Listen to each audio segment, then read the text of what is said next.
മാനന്തക്കൊട്ടാര സീരിയലിൻ്റെ ലേറ്റസ്റ്റ് എപ്പിസോഡിൻ്റെ റിവ്യൂയിലേക്ക് എല്ലാവർക്കും സ്വാഗതം. അങ്ങനെ വന്ദന ബസ്സിൻ്റെ ഉള്ളിലേക്ക് കയറുവാണ് കേട്ടോ. ഈ സമയം ജഗനും കൂട്ടുകാരും അതേ ബസ്സിലേക്ക് തന്നെ കയറുവാണ്. ജഗൻ അങ്ങനെ വന്ദന ഇരിക്കുന്ന സീറ്റിൻ്റെ തൊട്ടരികത്ത് തന്നെ പോയി നിൽക്കുവാണ്. എന്നിട്ട് വന്ദനെ തന്നെ കണ്ണെടുക്കാതെ ഇങ്ങനെ നോക്കിക്കൊണ്ടിരിക്കുവാണ് കേട്ടോ. ഇതേ സമയം ജഗൻ ഇങ്ങനെ തൻ്റെ അടുത്ത് വന്ന് നിൽക്കുന്നത് കാണുമ്പോൾ വന്ദനയ്ക്ക് ചെറിയൊരു പേടിയും ടെൻഷനൊക്കെ തോന്നുവാണ്. വന്ദനയാണെങ്കിൽ അവിടെ പേടിച്ച് കുറച്ച് സീറ്റിൻ്റെ അരികത്തേക്ക് നീങ്ങിയിരിക്കുവാണ് കേട്ടോ. പിന്നീട് കാണിക്കുന്നത് വീട്ടിൽ നിന്നും കോളേജിലേക്ക് പുറപ്പെടാനൊരുങ്ങുന്ന ശ്യാമിനെയാണ്. അങ്ങനെ ശ്യാം മുത്തശ്ശനോടും അമ്മയോടും അച്ഛനോടൊക്കെ യാത്രയൊക്കെ പറയുവാണ് കേട്ടോ. ഈ സമയം ശ്യാം പോകുന്നതിൻ്റെ വിഷമത്തിൽ പരിഭവത്തിലിരിക്കുവാണ് കേട്ടോ മുത്തശ്ശൻ. അന്നേരം ശ്യാം മുത്തശ്ശൻ ഓരോന്നൊക്കെ പറഞ്ഞ് ആശ്വസിപ്പിക്കുന്നുണ്ട്. മുത്തശ്ശൻ വിഷമിക്കണ്ട, വൈകാതെ തന്നെ അടുത്ത ആഴ്ച ഞാൻ ഇങ്ങോട്ട് തിരിച്ചെത്തില്ലേ. അടുത്ത ആഴ്ച 2-3 ദിവസം അടുപ്പിച്ച് ഹോളിഡേ ഉണ്ട്. അപ്പോൾ ഞാൻ മുത്തശ്ശനെ ഇങ്ങോട്ട് പുറത്തെല്ലാം കൊണ്ട് ചുറ്റിക്കറങ്ങും.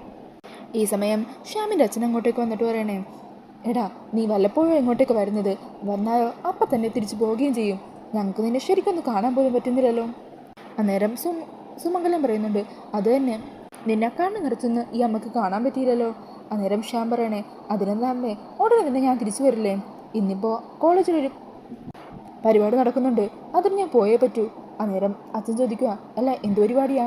ആ സമയം ശ്യാം പറയണേ, അത് പിന്നെ എൻ്റെ ക്ലാസ്മേറ്റ് വർഷയെ കോളേജിൽ നിന്ന് അനുവദിക്കുന്ന ചടങ്ങാണ്. അവള് മയക്കുമരുന്ന് വെക്കുന്ന ഒരു സംഘത്തെ കൈയോടെ പിടികൂടി പോലീസിനെ ഏൽപ്പിച്ചു. അന്നേരം അച്ഛൻ പറയണേ, ആഹാ കൊള്ളാലോ, പെൺകുട്ടികളായ അങ്ങനെ തന്നെ വേണം, മിടുക്കി. പക്ഷേ ഒരു പ്രശ്നമുണ്ട് അച്ഛാ, അവൾ ഇന്നത്തെ അനുമോദന ചടങ്ങിന് വരുമോ എന്നുള്ള കാര്യം തന്നെ സംശയമാണ്. അവളുടെ വീട്ടിൽ ചില പ്രശ്നങ്ങളൊക്കെ ഉണ്ട്. അതുകൊണ്ട് അവൾ വീട്ടിൽ നിന്ന് ചടങ്ങിൽ പങ്കെടുപ്പിക്കേണ്ടത് എൻ്റെയും കൂടി ഉത്തരവാദിത്വമാണ്.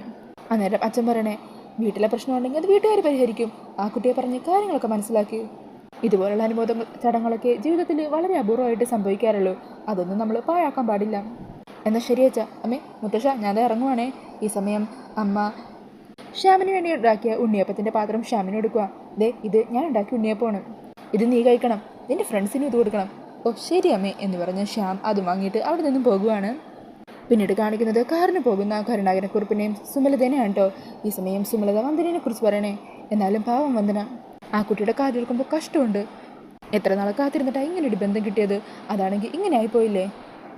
അവിടെ പോയപ്പോഴല്ലേ കാര്യങ്ങളൊക്കെ മനസ്സിലായത്. ഞാൻ കരുതിയത് ഇത് സാധാരണ ഒരു ആക്സിഡൻ്റ് ആണെന്നാ. പക്ഷേ എനിക്കിപ്പോൾ തോന്നുന്നത് ഇതാരോ കരുതിക്കുട്ടി ചെയ്തതാണെന്നാ. ഈ രാജീവ് സാറ് വലിയ സമ്പന്നരല്ലേ, അപ്പോൾ ബിസിനസ്സിൽ ശത്രുക്കളൊക്കെ ഉണ്ടാകുമല്ലോ. എന്താണെങ്കിലും ചെയ്തവർ മഹാക്രൂരന്മാർ തന്നെയാണ്. ഇതേക്കുന്ന കുറിപ്പ് ദേഷ്യത്തിൽ പറയണേ, ഒന്ന് നിർത്തുന്നുണ്ടോ? അന്നേരം ഡ്രൈവർ വണ്ടി നിർത്തുക. അത് കാണുന്ന കുറിപ്പ് പറയണേ, എടോ തന്നോടല്ല ഞാൻ നിർത്താൻ പറഞ്ഞത്, ഇവളുടെ നാക്കിട്ടിട്ട് നിർത്താനാണ് പറഞ്ഞത്, താൻ വണ്ടി എടുക്കണോ? ഈ സമയം സുമലത്ത് ചോദിക്കണേ, അല്ല നിങ്ങളെന്തിനാ എന്നോട് ഇങ്ങനെ ദേഷ്യപ്പെടുന്നത്? ഇതിനു മുമ്പ് അവിടെ ഈ കാര്യം തന്നെയല്ലേ ചർച്ച ചെയ്തുകൊണ്ടിരുന്നത്, അപ്പം നിങ്ങളൊന്നും പറഞ്ഞില്ലല്ലോ. അന്നേരം കുറിപ്പ് വീണ്ടും പറയണേ, നിന്നോടല്ലേ നിർത്താൻ പറഞ്ഞത്, ഇനി ഇതിനെക്കുറിച്ചൊരു ചർച്ച വേണ്ട. വീട്ടിൽ ചെന്നാലും ഇനി ഈ കാര്യം പറഞ്ഞുകൊണ്ടിരിക്കേണ്ട കാര്യമില്ലെന്നാണ് ഞാൻ പറഞ്ഞത്, നിനക്ക് മനസ്സിലായല്ലോ. പിന്നീട് കാണിക്കുന്നത് കോളേജിൽ വിഷമിച്ചിരിക്കുന്ന വർഷേനെയാണ് കേട്ടോ. ഈ സമയം ശ്യാമും കൂട്ടുകാരും വർഷയുടെ അരികിലേക്ക് ചെല്ലണേ. എന്തുപറ്റി വർഷേ, എന്താ തൻ്റെ വിഷമം ഇതുവരെ മാറിയില്ലേ? കാണുന്ന ഹാപ്പി ആവടോ, ഇന്ന് തന്നെ അനുമോദിക്കുന്ന ചടങ്ങല്ലേ നടക്കാൻ പോകുന്നത്. ദേ ഈ ഉണ്ണിയപ്പറിനടുത്ത് കഴിച്ചേ. എനിക്കിപ്പോൾ വേണ്ട ശ്യാമേ. അന്നേരം മിഥുൻ പറയണേ, ഒന്ന് കഴിച്ച് നോക്ക് വർഷേ, നല്ല സൂപ്പർ ടേസ്റ്റാ. അങ്ങനെ വർഷ ഒരു ഉണ്ണിയപ്പെടുത്ത് കഴിക്കുക. എന്നിട്ട് ശ്യാം ചോദിക്കണേ, എങ്ങനെയുണ്ട്, ഇഷ്ടമായോ? സൂപ്പർ, നല്ല ടേസ്റ്റ് ഉണ്ട്. ഇതിവിടുത്തെ ക്യാൻറ്റീനിൽ നിന്ന് വാങ്ങിയതാണോ? അതേക്കുമ്പോൾ ശ്യാം പറയണേ, അല്ല, ഇതെൻ്റെ അമ്മ ഉണ്ടാക്കിയതാണ്. അന്നേരം വർഷ പറയണേ, ശരിക്കും എൻ്റെ അമ്മ ഉണ്ടാക്കുന്ന ഉണ്ണിയപ്പത്തിൻ്റെ അതേ രുചി. എനിക്ക് തോന്നുന്നു ശ്യാമിൻ്റെ അമ്മ ഈ ഉണ്ണിയപ്പം ഉണ്ടാക്കാൻ പഠിച്ചത് എൻ്റെ അമ്മയുടെ അടുത്തു നിന്നാണെന്ന്. അന്നേരം ശ്യാം പറയണേ, അങ്ങനെ വരാൻ പറ്റില്ല, ചിലപ്പോൾ തൻ്റെ അമ്മ എൻ്റെ അമ്മയുടെ അടുത്തു നിന്നായിരിക്കും ഇത് പഠിച്ചത്. അന്നേരം ഇതും പറയണേ, അതെ, നിങ്ങൾ രണ്ടാളും കൂടി ഇനി ഇതിൻ്റെ പേരിൽ തല്ലുകൂടണ്ട. നമുക്ക് 2 അമ്മമാരെയും കൂടി ലൈവായിട്ട് ഇത് ഉണ്ടാക്കിച്ച് നോക്കാം. എന്നിട്ട് ആരാ നന്നായിട്ട് പാചകം ചെയ്യുന്നത് നമുക്ക് കണ്ടുപിടിക്കാം. എന്താ അതുപോലെ? അത് കേട്ടിട്ട് വർഷിച്ചിരിക്കുവാണ് കേട്ടോ. അന്നേരം ശ്യാം പറയണേ, ഹാവു താനൊന്ന് ചിരിച്ചു കണ്ടല്ലോ, ആശ്വാസമായി. താൻ എപ്പോഴും ഇങ്ങനെ ചിരിച്ച് സന്തോഷത്തോടെ തന്നെ ഇരിക്കണം. എല്ലാത്തിനും കൂടെ ഞങ്ങളൊക്കെ ഇല്ലേ. പിന്നീട് കാണിക്കുന്നത് വർഷ അന്ന് പോലീസിനെ ഏൽപ്പിച്ചു കൊടുത്ത മയക്കുമരുന്ന് ഡീൽ ചെയ്തുകൊണ്ടിരുന്ന 2 ആൾക്കാരുണ്ടല്ലോ. അവരിൽ 2 പേര് പോലീസിൻ്റെ അടുത്തുനിന്ന് ഓടി രക്ഷപ്പെട്ടിരുന്നു. അവരുടെ കൂട്ടാളികളെയാണ് പോലീസ് പിടിച്ചത്.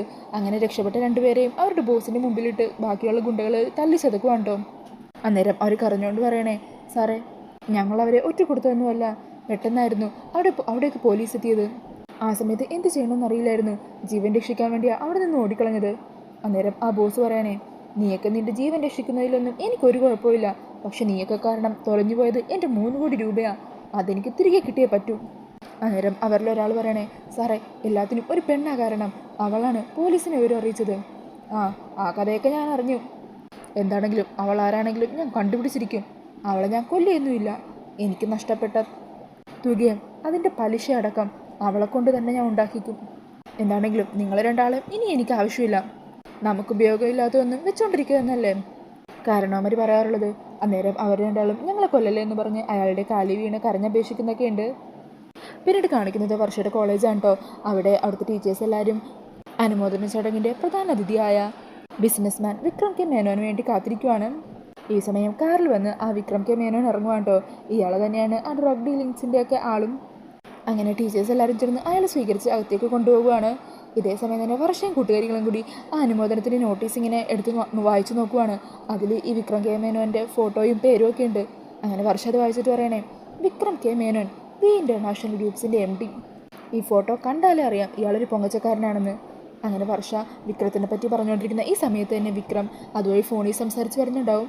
അങ്ങനെ വർഷയുടെ സംസാരമൊക്കെ കേൾക്കുമ്പോൾ വിക്രം അത് ശ്രദ്ധിക്കുവാണ്ടോ. വിക്രം അങ്ങനെ വർഷയുടെ ബാക്കിൽ തന്നെ വന്ന് നിൽക്കുന്നുണ്ട്. ഇത് കൂട്ടുകാരികൾ കാണുന്നുണ്ട്. അന്നേരം അവരോട് മിണ്ടരുതെന്ന് ഇങ്ങനെ കൈകൊണ്ട് കാണിക്കുവാണ്. ഈ സമയം വർഷയാണെങ്കിൽ ഇതൊന്നും അറിയാതെ വീണ്ടും അയാളെക്കുറിച്ച് കുറ്റം പറഞ്ഞുകൊണ്ടിരിക്കുക. പേരിട്ടിരിക്കുന്നുണ്ടല്ലേ വി ഇൻ്റർനാഷണൽ എന്ന്. അതിൽ നിന്ന് ഞാൻ മനസ്സിലാക്കാം ആളൊരു മഹാപൊങ്ങച്ചക്കാരനാണെന്ന്. യൂത്ത് ഐക്കൺ അവാർഡൊക്കെ കിട്ടിയിട്ടുണ്ട്. കാശ് കൊടുത്ത് വാങ്ങിച്ചതായിരിക്കും അവാർഡ്. മാത്രമല്ല ഇവിടുത്തെ അനുമോദന ചടങ്ങിലും കാശ് കൊടുത്ത് എന്നെ തന്നെ അതിഥിയായിട്ട് എടുക്കണം എന്ന് പറഞ്ഞതായിരിക്കും. ഈ സമയം വിക്രം വർഷയുടെ മുമ്പിലേക്ക് വരുവാണ് കേട്ടോ. അങ്ങനെ ഫോട്ടോയിലുള്ള ആളെ നേരി കാണുമ്പോൾ വർഷമല്ലാതെ അങ്ങ് പേടിക്കുവാണ്. അങ്ങനെ കയ്യിലിരിക്കുന്ന നോട്ടീസ് ചുരുട്ടി താഴത്തേക്ക് എറിയുവാണ്. അത് കാണുന്ന വിക്രം താഴെ നിന്നും ആ പേപ്പർ എടുത്തിട്ട് വർഷയോട് പറയണേ, ഇതൊന്നും ഇങ്ങനെ ചുരുട്ടിക്കുട്ടി കളയാനുള്ളതല്ല. പിന്നെ ഞാൻ കഷ്ടപ്പെട്ട് കഠിനാധ്വാനം ചെയ്തിട്ട് എൻ്റെ കമ്പനിയെ വളർത്തിക്കൊണ്ടുവന്നത്. അതിൻ്റെ പ്രൊഡക്റ്റിൻ്റെ മറ്റും ക്വാളിറ്റി കൊണ്ടാണ് അതിത്രയും ഫേമസ് ആയതും ആൾക്കാരതെല്ലാം ഏറ്റെടുത്തതും. അതുപോലെ തന്നെ ഇവിടുത്തെ ഫംഗ്ഷന് എന്നെ അവർ എൻ്റെ അടുത്ത് വന്ന് വിളിച്ചതാണ്. അവർ നിർബന്ധിച്ചത് കൊണ്ട് മാത്രമേ ഞാൻ വന്നതും. അന്നേരം വർഷയാണെങ്കിൽ എന്ത് പറയണമെന്നറിയാതെ ടെൻഷനോടുകൂടി നിൽക്കുക. എന്നിട്ട് പറയണേ, സോറി സാർ, ഞാൻ സാറിനെ കുറിച്ചല്ല പറഞ്ഞത്. അങ്ങനെ പറഞ്ഞ് വർഷ വേഗം തന്നെ അവിടെ നിന്ന് പോകുവാണ്. ഈ സമയം വിക്രം വർഷയുടെ കൂട്ടുകാരികളോട് ചോദിക്കണേ, എന്താ കുട്ടിയുടെ പേര്?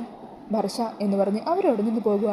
അന്നേരം വിക്രം പറയണേ, വർഷ പേര് കൊള്ളാം, ആളും സ്മാർട്ടും ബ്യൂട്ടിഫുള്ളുമാണ്. പിന്നീട് കാണിക്കുന്നത് അനുമോദനത്തിനുള്ള ചടങ്ങുകളൊക്കെ സ്റ്റാർട്ടാവുകയാണ്. ആദ്യം തന്നെ അധ്യക്ഷ പ്രസംഗത്തിനായിട്ട് അവിടുത്തെ ഹെഡ് മാസ്റ്ററിനെ വിളിക്കുവാണ്ടോ. അങ്ങനെ അദ്ദേഹം സംസാരിച്ചതിന് ശേഷം സ്വാഗതം പറയാനായിട്ട് വർഷയെ വിളിക്കുന്നുണ്ട്. ഈ സ്വാഗതം പറയുന്ന ആൾ തന്നെയാണ് നമ്മളിവിടെ അനുമോദിക്കാൻ പോകുന്നതും എന്നും കൂടി കൂട്ടിച്ചേർത്തിട്ട് സ്വാഗതം പറയാനായിട്ട് വർഷേനെ വിളിക്കുവാണ്ടോ. അങ്ങനെ വർഷ സ്റ്റേജിലേക്ക് കയറി ചെല്ലുവാണ്. ഈ സമയം ശ്യാമും കൂട്ടുകാരെല്ലാവരും കൂടി കൈയടിച്ച് വർഷയെ പ്രോത്സാഹിപ്പിക്കുന്ന കേട്ടോ. അങ്ങനെ വർഷ അവിടെ എത്തി പ്രസംഗം സ്റ്റാർട്ടാവുകയാണ്. വേദിയിലിരിക്കുന്ന ഹെഡ് മാസ്റ്റർ, എൻ്റെ വിശിഷ്ടരും സ്നേഹനിധിയായ അധ്യാപകരെ, എൻ്റെ കൂട്ടുകാരെ, സത്യം പറഞ്ഞാൽ ചാൻസ് എന്ന് വിളിക്കാനാണ് എനിക്ക് തോന്നുന്നത്. ഒത്തിരി കാര്യങ്ങൾ പറയണമെന്നുണ്ട്. എന്നാൽ ഞാൻ അധികം ദീർഘിപ്പിക്കാതെ എൻ്റെ കർത്തവ്യത്തിലേക്ക് കിടക്കുവാണ്. ആദ്യമായി തന്നെ വേദിയിലിരിക്കുന്ന എന്ന് പറഞ്ഞ് വർഷ തിരിഞ്ഞ് വിക്രത്തിനെ നോക്കുവാണ്ടോ.